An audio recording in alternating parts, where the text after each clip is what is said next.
Dalawang tulay naman ang winasak ng rumaragasaring ilog sa Florida Blanca, Pampanga. Sa bayan ng Macabebe naman, 300 pamilya na ang apektado ng baha. At nakatutok doon live si Jasmine Gabriel Galban ng GMA Regional TV, 1 North Central Luzon.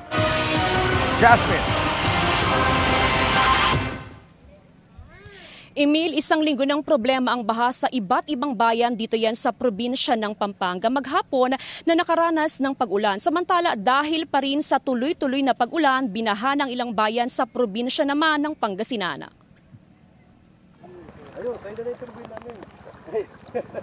Umapaw ang tubig sa Marusay Creek sa Santa Barbara, Pangasinan. Resulta, baha sa Sitio Riverside sa Barangay Sungkil.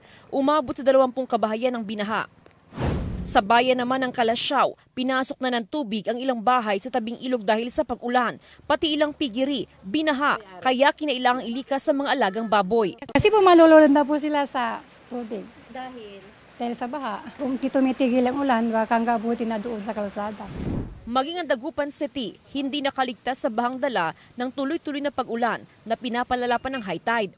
Yung on and off or light rains lang ang nararanasan natin dito sa Dagupan. But ang magiging problema natin is yung kapuntukan natin naman pag malakas ang ulan doon. Siyempre automatic ang magiging catch station ay itong si Pantal Sinocala and then endpoint is Dagupan.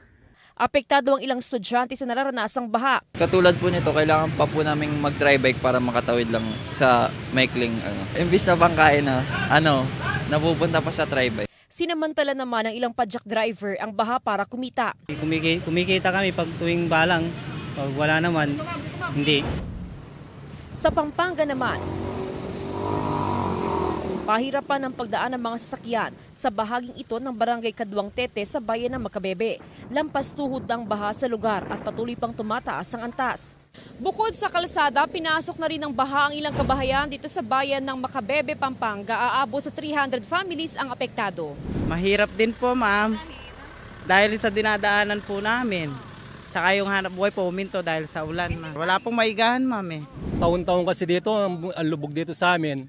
Sanay na kami sa lubog, taon-taon talaga lumulubog. Hanggang saan po ang baha doon sa inyong bahay? Yung bahay ko, hindi na lumulubog yung loob ng bahay. Yung sa labas, bago makarating ng tuhod.